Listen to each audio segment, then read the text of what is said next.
Welcome back and thank you for tuning in to Naijha Speaks. I'm Naijha Wright-Brown, co-owner of the Land of Kush Vegan Soul Bistro in Baltimore and executive director of the Black Veg Society. I have two fabulous guests with us today, and the topic we're talking about is, do animal rights vegans care about their health? How are you doing today, Dr. Bills and Nancy? How's it going? Well, I'm finishing up a long day in clinic, so I'm, a little worse for the wear, but I'm pretty good. All right, awesome. Well, let's start with this. Dr. Mills, since you're saying you're at work, what is your line of work and why did you become vegan? Oh, okay. So I am an internal medicine physician, and I also do intensive care unit work when I work in the hospital.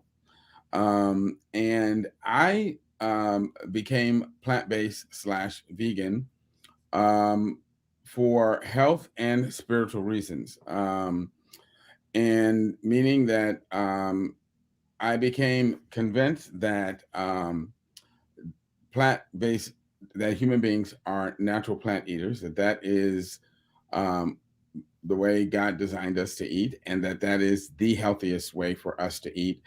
And that not only does it benefit us physically in terms of promoting the best overall health for us as humans, but it also benefits us spiritually by giving us the clearest mentation, which will translate into the best spiritual connection with God. And so for all those reasons, and I guess you could say, in some ways, weighted more towards the spiritual side of it. I decided that being plant based was the best choice for me. Thank you for that. Nancy, can you share with us what do you do and why did you become vegan? I have a business I started in October 2017 called Botanicuisine, Plant Source Dining Outreach. And it originally started to try to get more plant based vegan food into restaurants. It was still just starting to come more into mainstream then in terms of being in restaurants, but it was a tough sell. So then I morphed into hosting public events and having a booth at farmers markets where I would bring literature and have conversations and sell vegan food. And then just last May, I started my own vegan food making specialty business. And I've been selling that at farmers markets and events. And I'm going to start branching out into restaurants as well now too. And that's how do you get people to eat vegan food? Well, you give it to them, make it available, make it delicious and healthy. And I believe like every kind of food needs to be vegan at this point. Um, but I do understand that in terms of health, an entirely whole food plant based diet is the healthiest, the only truly healthy one. And I've learned so much about nutrition and agriculture and all of these things that are affected by food that I never thought about before. So, what got me going was I saw undercover videos of animal agriculture and I was absolutely devastated, just stunned. And I said, I'm going to find out about this. And I did. And I researched everywhere. And I went to so many different kinds of sites and um, came across so many people. I know I came across Dr. Mills a number of years ago and I've been to some of your talks and they're just fascinating talks.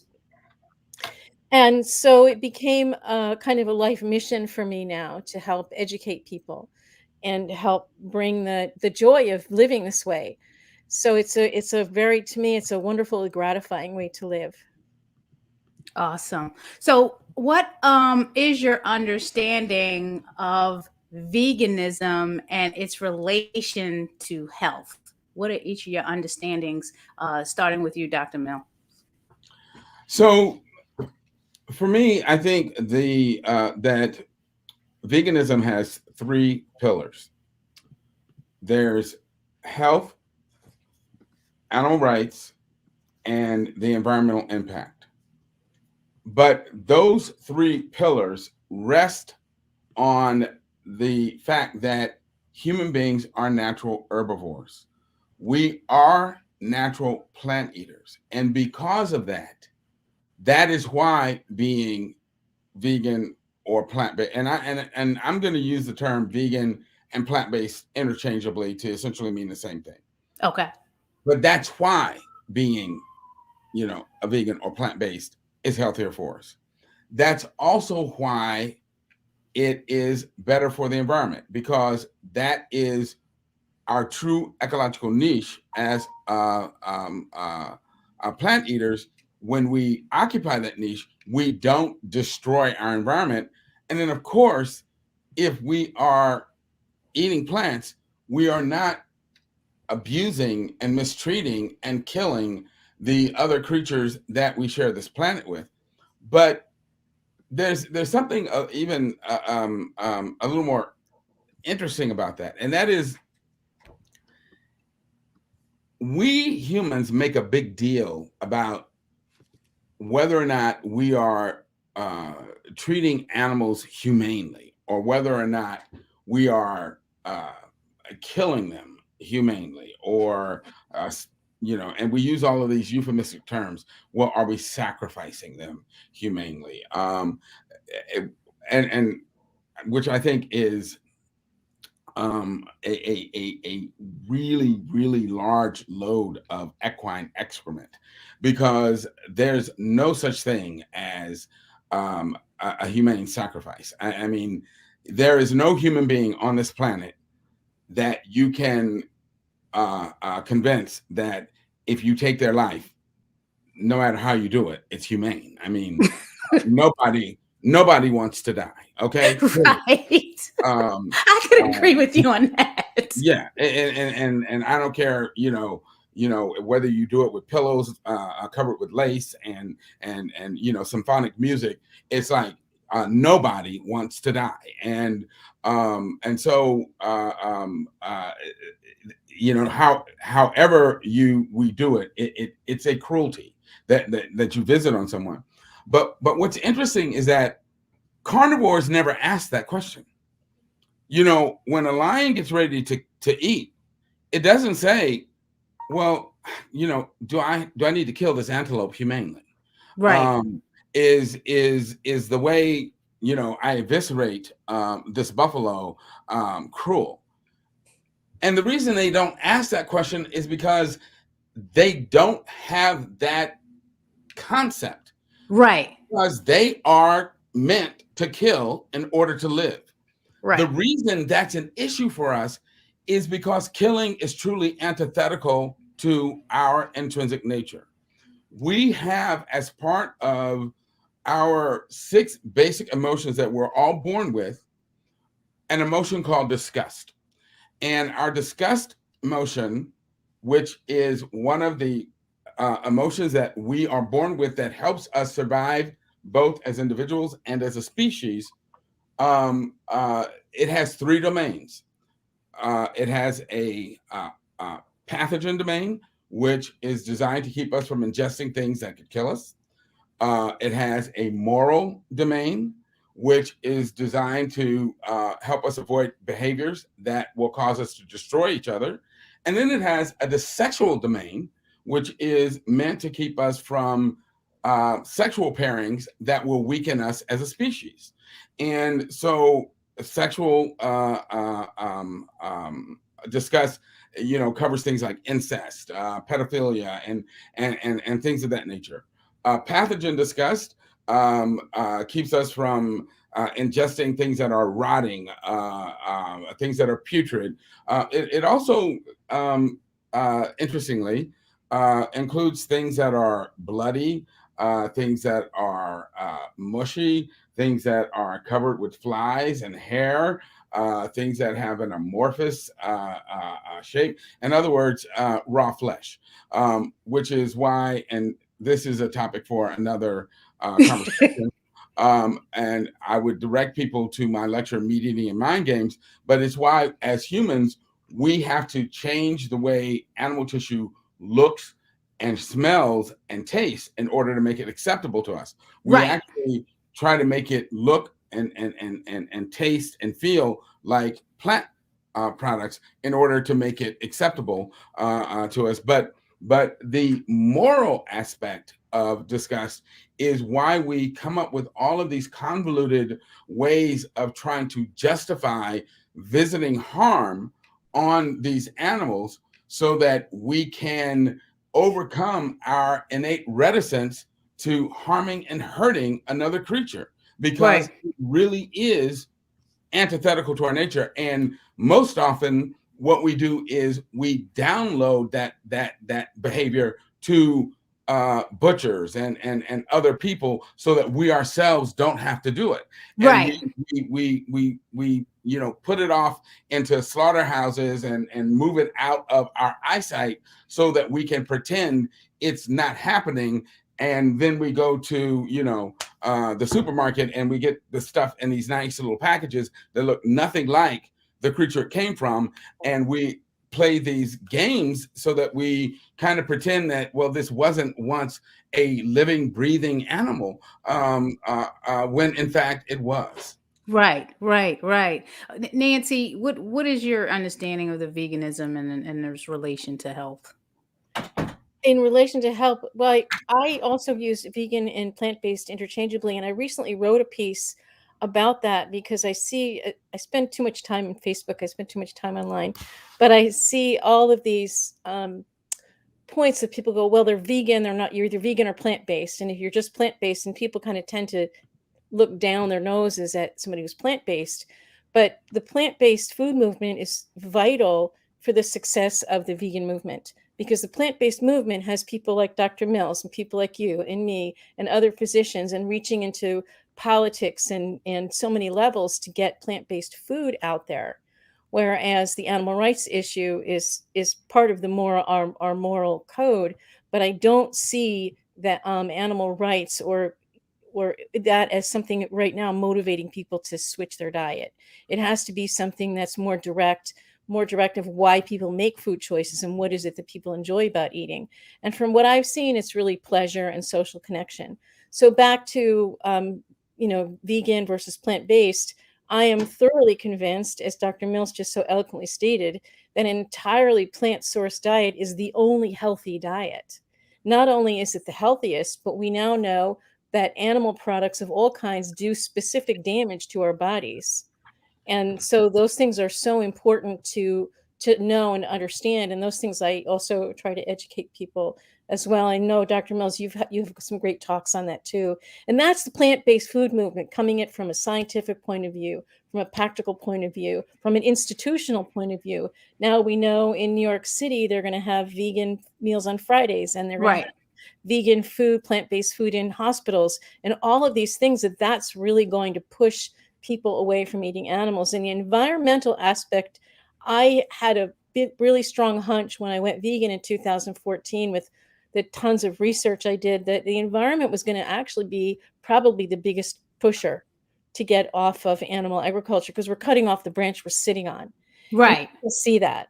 And as much denial as there still is right now among people, I think it's going to be a pretty short time. I think we will see the near end of it, even in the next 10, 15 years, because the earth can't sustain past that. The environment's already getting destroyed, and it may just be that they just won't be able to raise all the plant, because these animals, you have to feed them lots of plant foods. They're all plant eaters. Right.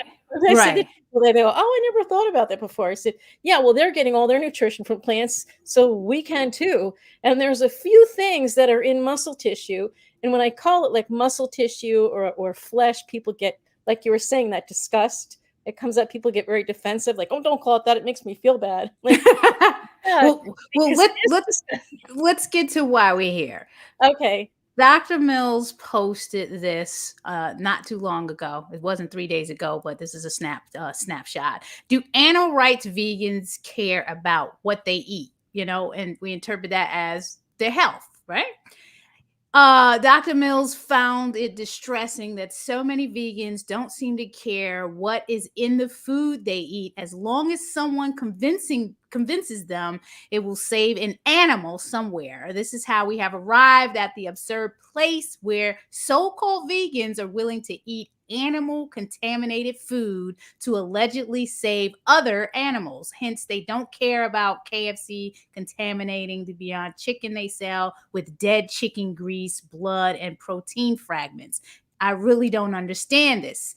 Dr. Mills says, why can't we normalize cooking vegan food separately? It's not that hard. And he talks about the hospital where he works, the grill, and how they go on. Can you elaborate on that, Dr. Mills? Because this is the second time we've had you on a provoking statement. So we want to hear what your thought was and where we're going with this.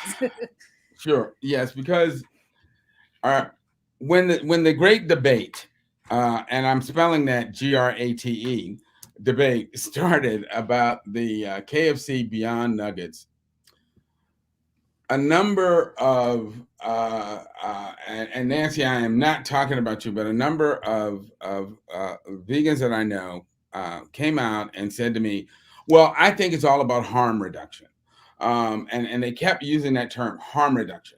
That I think that by making these KFC nuggets available, even though they're not technically animal product free, if they are cooked in the same material as the chicken's cooked in, that we are reducing the number of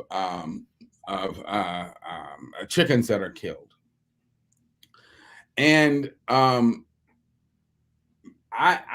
number one, I'm not completely sure that that's true, but beyond that, my point is that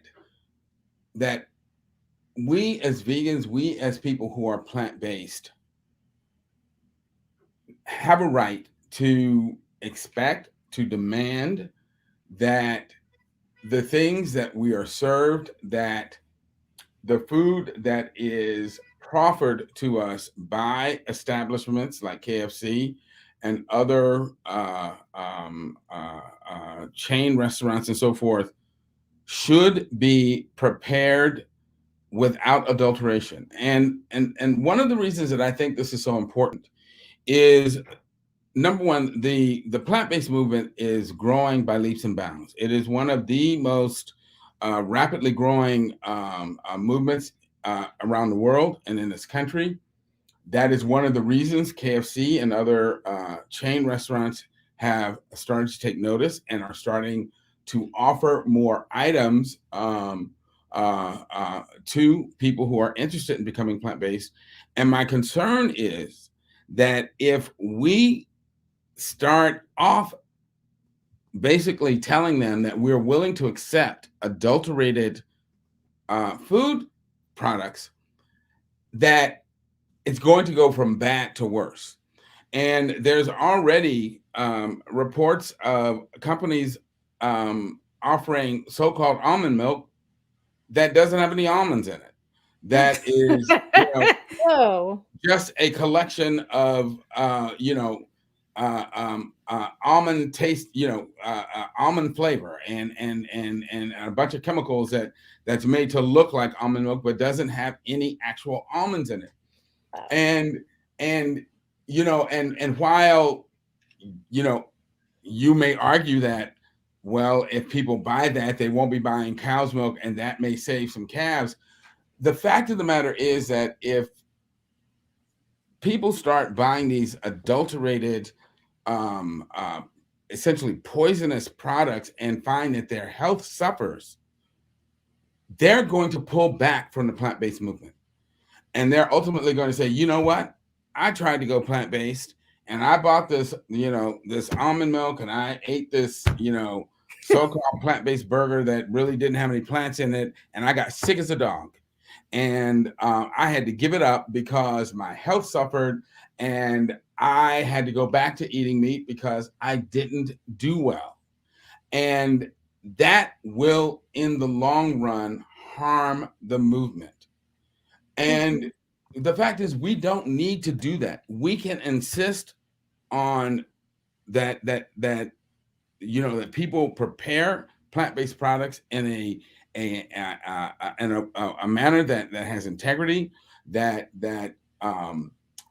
is helpful, so that the benefits of being plant-based are made manifest, and that people who convert to a plant-based lifestyle can enjoy the benefits. And it's not going to require a huge amount or that much of more of an investment on the parts of these companies, and ultimately everyone will benefit in the long run, including the animals.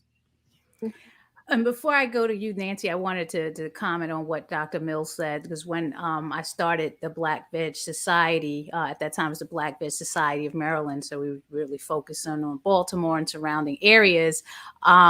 Folks would come to me at a certain point and have this enlightenment that there's an understanding that vegan food and plant-based food is different, because they would go out and they would eat the Beyond Burgers, the Impossible Burgers, whatever commercial products, and all of that stuff is really good. But I think I always say anything in overconsumption can be bad for you. But this is what they were taking as vegan food and eating it all day, every day, and then going to the doctor, and now the sodium is out of whack, and all this stuff is out of whack. And I had to say, whoa, wait a minute.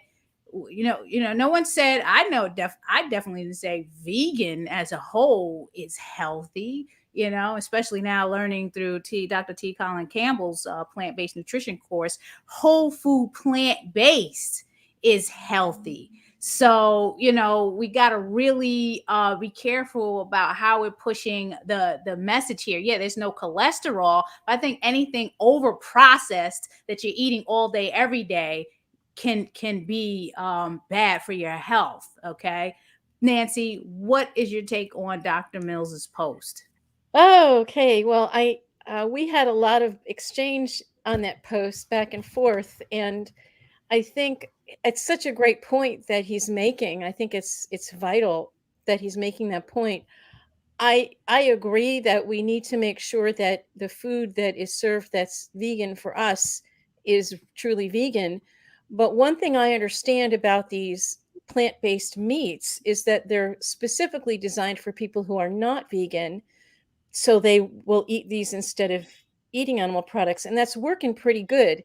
There are also a lot of vegans like myself that I do enjoy them now and then, but I think it is important that people know how to eat healthier, period, and most people don't. And that's more of a cultural issue than one that we can just solve by, everybody go vegan. I think it also, vegan healthy food has to be more accessible, more available, more affordable. And those are big problems right now because they're not. So in these places like KFC, the fast food places, millions of people eat there every day. Some people, it is well, they have to. Some people in the areas that they live, if they're living in underserved areas or food deserts, there's a lot of these places. And that was one of the problems that was covered in They're Trying to Kill Us, was that, the people that live in underserved areas are often forced to eat fast food. So what we really need to do is eventually, and hopefully soon, we can get a fast food chain that is entirely plant-based. I know there's a few of them out west, but right now there's not enough people that would go to these places at this point to make them feasible. So I feel like we're in a transition period now where if the food, people are going to eat what's available. And right now I see that having these, even though places might cook them with the chicken nuggets, that's the only option that's available at this point in time. And there's nothing wrong with insisting that they cook them differently. In fact, I went to 3 different KFCs and they all said they didn't cook them with the chicken, same oil anyway.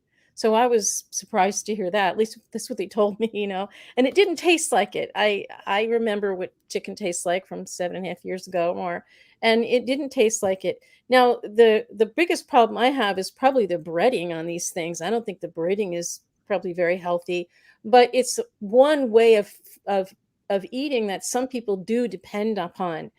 And the other issue is, let's get more education out there. Let's get plant food, whole food, plant-based foods more available, more accessible, and get it in front of people, get it in front of people's faces. The two foods I make I've been making so far are more healthy comfort foods. I make a vegan quiche, and I do have vegan butter, vegan cheese, and just egg in it. And granted, it's not an entirely whole food plant-based, but there are vegetables in it. There's walnuts and oats on the bottom. And so to me, it's like a crossover food. I think there's the 100% pure plant-based foods, and then there's the crossover foods that are needed to get people from eating plants instead of animals.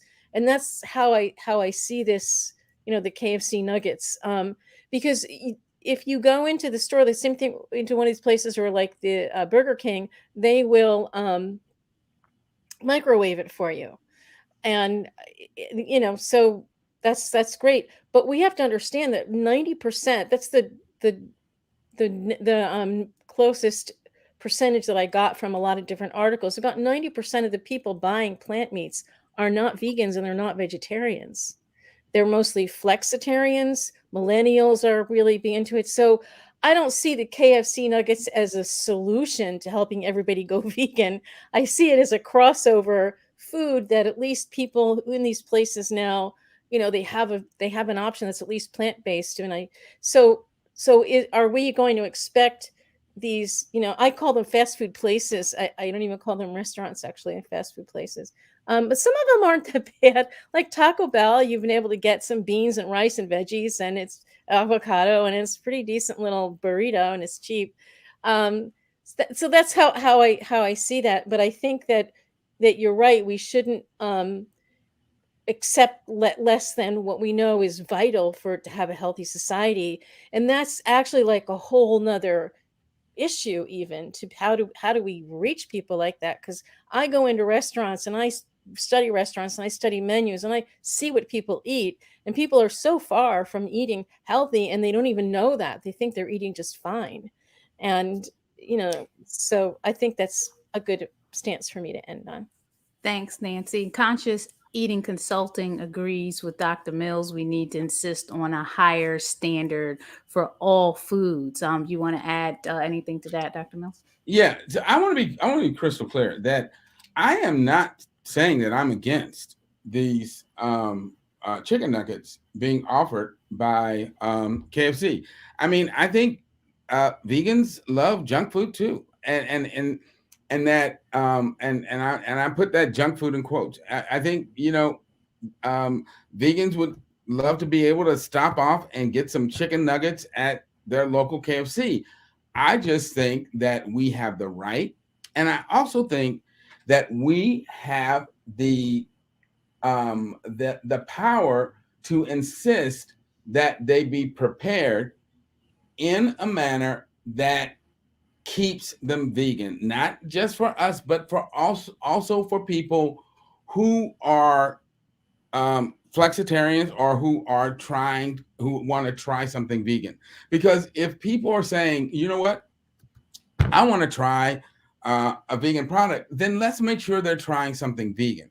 Because if we allow KFC or and this is one of the reasons I've never done the Burger King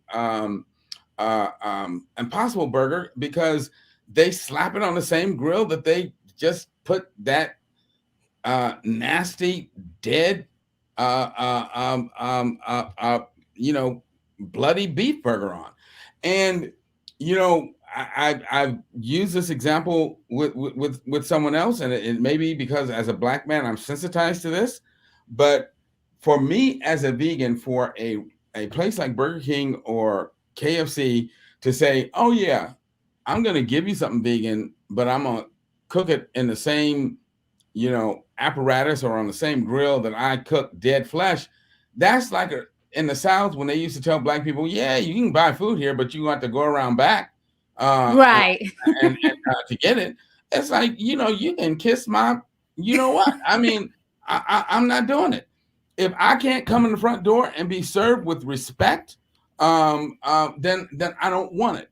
And if you know that I'm vegan, if you know that I don't eat animal tissue and I don't eat animal secretions, then you can set aside a fryer, you can set aside a portion of your grill to dedicate to preparing the plant-based products without cross contamination. That is not asking too much, it is not expecting too much. These are billion-dollar companies, they can afford to do so.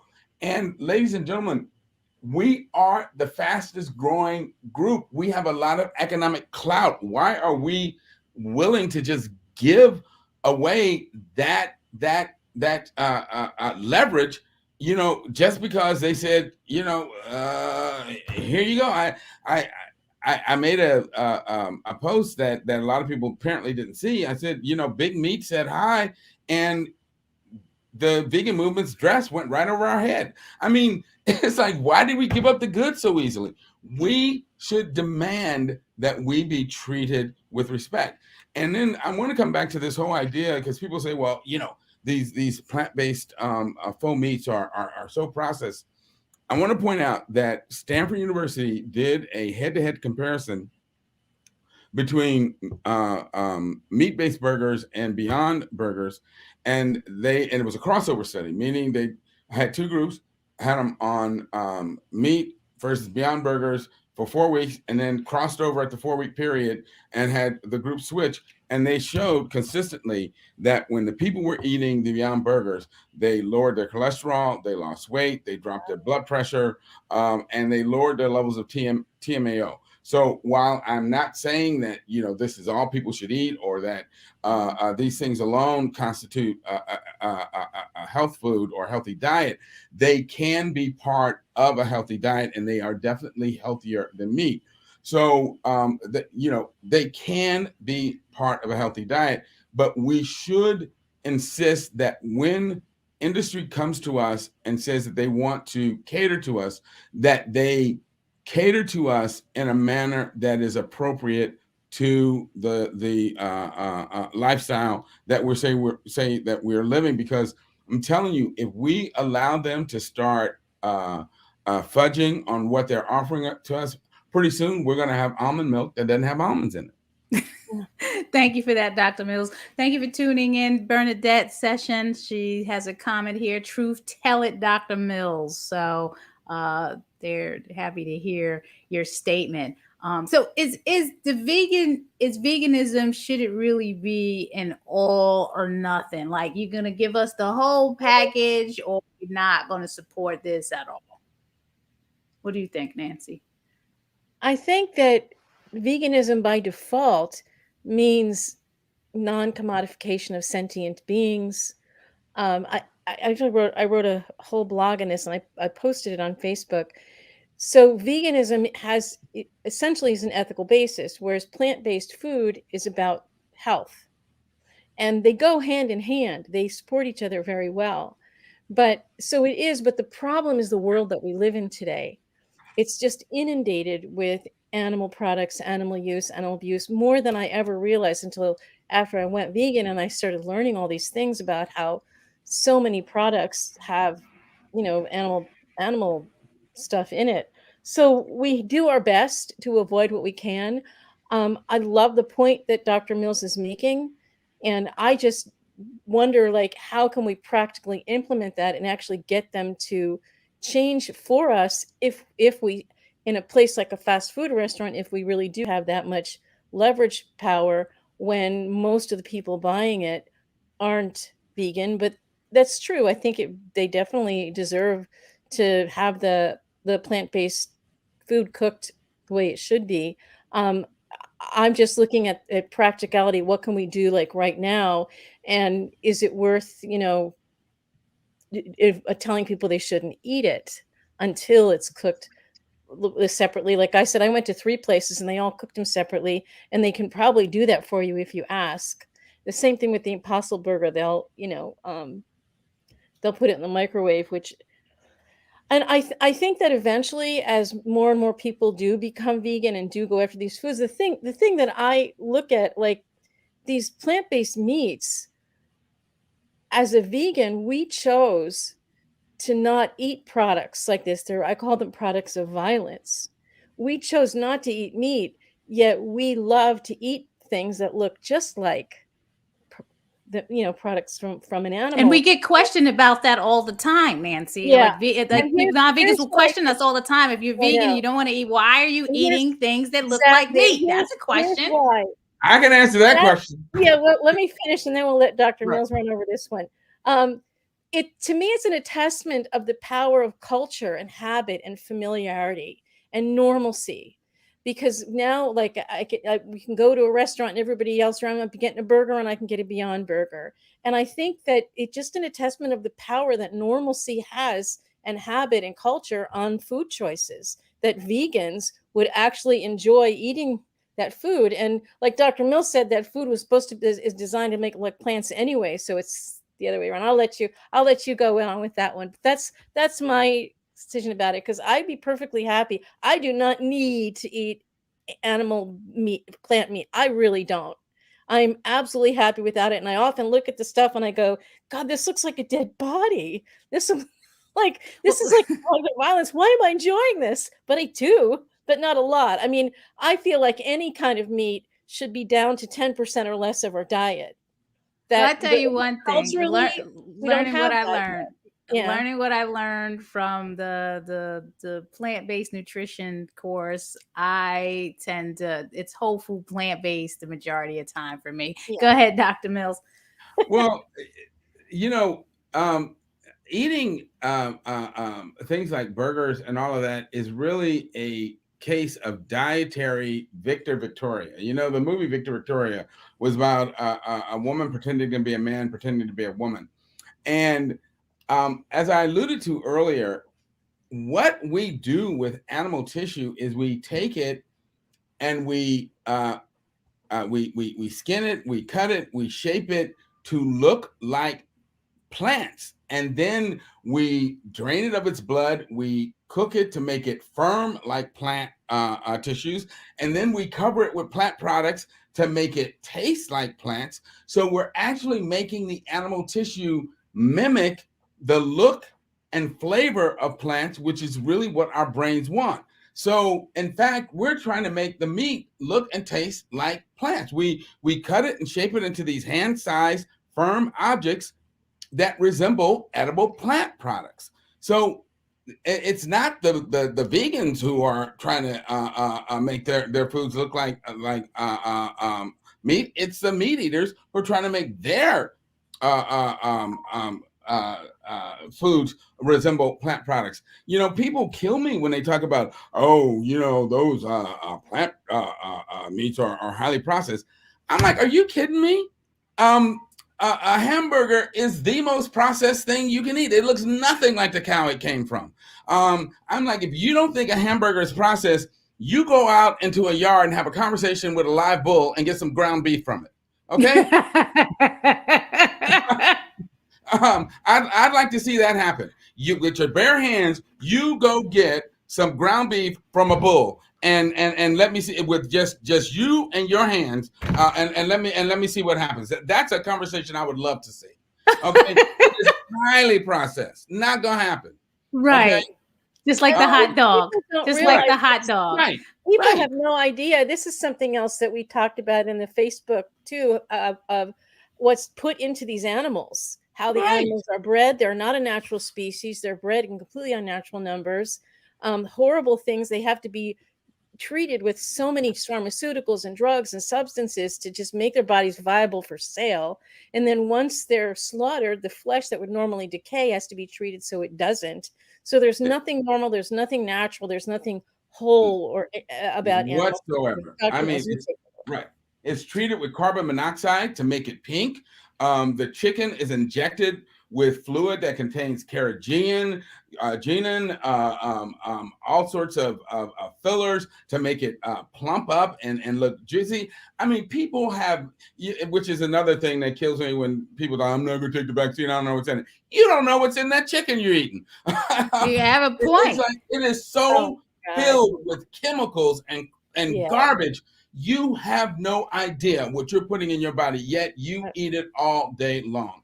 So, I don't want to hear it.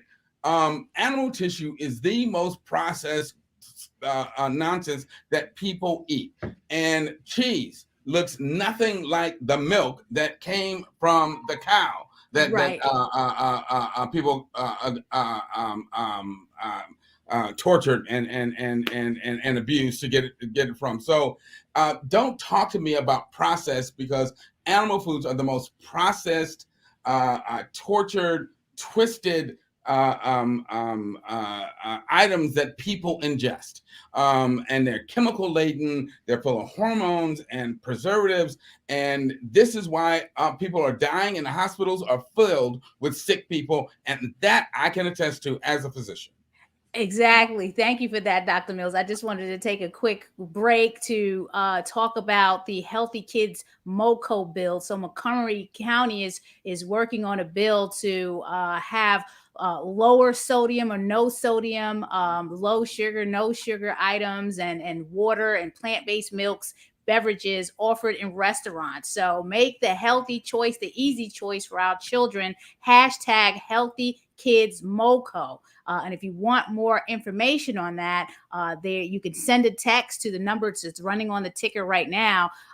Restaurants, well, that's Vegan Restaurant Weeks, but the number that you want to send to text options to 46839. Text options to 46839 if you want to support this Healthy Kids MoCo bill. They need this bill in every county and every state. Thank you for that. Yeah, see, that's what I'm talking about too. Like, we have to get the plant-based foods much more available and accessible, and then maybe we can get these fast food places to serve better food too at some point. They just want to sell what people buy. I mean, that's exactly. I mean, it's all about, the numbers and bottom line. So what are we saying is the best? What do we feel is the best, most realistic approach vegans should take towards creating a more vegan, equitable society with all that's going on, with all these products that are coming out and everyone's differing views? What is the best, most realistic approach to this? Well, let me start off, because I say that we should insist that if a company is going to offer us an allegedly vegan product, that it should be an unadulterated, uncontaminated product, because we know how American businesses are. So how should they do that, Dr. Mills? What should they do? It should be a product that contains nothing but plant products, that is processed in a way that does not cause or allow for cross contamination, and that has no non-plant additives, and that is prepared in a way that does not involve the use of animal products, so that the product is completely vegan, and only involves the use of plant-based products, so that we can feel confident it is a truly vegan product. And that may require a couple of extra steps, that may require them spending a little more money, but you know what? They have the money, they can do it, we're worth it, and we can insist on that, and we should, because otherwise we're going to end up somewhere down the road with a bunch of adulterated products that will cause veganism to lose its specialness and its uniqueness, and I fear its true health benefits, if we end up with a lot of products that are ultimately mixed with all sorts of animal detritus. And the corollary to that is, I don't know if people have been paying attention to what's going on in New York, but this whole thing with Eric Adams and his being vegan, and it turns out, I occasionally eat fish. Yes, I heard that. Mm-hmm. And it's like, that's what happens. You open the door and somebody sticks a foot in the door, and that foot has a fish on it, and it's like, look, you don't need dead animals. You don't. So why do it? we can be true to what we believe. We can be true to the plant-based lifestyle. We don't need to kill other animals. We don't need to eat animal products. We can live a plant-based lifestyle, and we will be better for it. The world will be better for it, and we won't cause harm to other creatures, and we will have the least impact on our planet. Thank you for that, Dr. Mills. Conscious Eating Consulting said maybe we need a certification for restaurants, like on packages of the packaged foods, so There already restaurants is. stating, yeah. Yeah. I always look at labels, especially when somebody in the restaurant. In the restaurants, like the restaurants that yeah. are introducing these And on plant-based items. packages too, there are some packages that have a officially plant-based, and depending on the company, there's some companies I know they know what vegan means, and I'll trust if it says. But I look at labels all the time. Well, this has been a really great conversation. I mean, we could spend all day. We need somebody to go in like Carrie Nation with a hatchet and take down stuff that isn't really vegan. We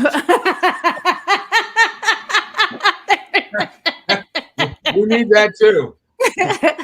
You said this was vegan. So maybe we should start a petition then to KFC.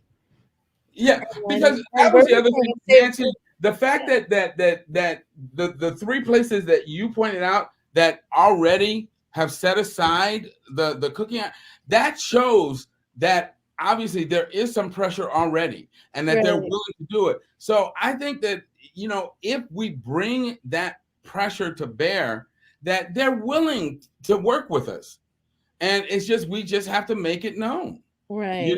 It's kind of like when your spouse won't pick up their socks out of the middle of the floor. If you make it clear to them, that annoys the heck out of me, they'll pick it up. Right, you got to say something. So the overall answer to this question from each of your points of views: do animal rights vegans care about their health? I'm going to say, yeah, they do. I mean, the priority is to reduce the cruelty and harm to animals. Overall, they do. I've heard ethical vegans say it sometimes that they don't care as long as not hurting an animal. What do you say to this question, Nancy? Do you think they care? It's hard for me to speak for other people, what everyone else says. I think most people do care about their health, at least to some degree. And some people are maybe going to eat more junk food as a vegan, or what some people call junk food, other people think is still pretty healthy. Everybody's on such a vastly big spectrum, because 100% whole food all the time is, not everybody's going to do that. I think because looking at our culture, what people are culturally used to when you go out with their friends, when you go to restaurants, what's the norm is already a compromise from that. So I think generally, most people do care about their health. But I think the point that from the ethical point of vegans are making, saying, look, if this is going to help the animals, I had even said at first, I said, I would make that sacrifice if buying these nuggets, even if they're cooked in the chicken, I would make that sacrifice if it meant that it was going to help them be successful. But I don't think we need to do that. Like I said before, most of the people that buy these things, and I'm thrilled, like 65% of Americans eat plant-based foods, including the meats and the dairy, on a regular basis now. How can people connect with you more, Nancy? Oh, my website, Botanicuisine.com. Botanicuisine.com. I think it's written by my name there. Should I type it in the comments? You can. Dr. Mills, what's your answer to this question? Because you're an internist, you see people all the time. I don't know what percentage of vegans and non-vegans you see in your office, but right. What I want the animal rights vegans to know is that the healthier they are, the better they sell veganism to people who aren't vegan. And that will help the animals. So, in other words, if they themselves stop are junk food vegans because they don't want to hurt animals, but they look like crap and they're always sick, and their life is a mess. That's not a very good selling point for veganism. But if they eat healthy and they're the picture of health, and they don't get sick, they don't have colds, they're always full of energy and living their best life, their family, their friends, their coworkers are going to say, man, I need to do what you're doing, because that's the way to live.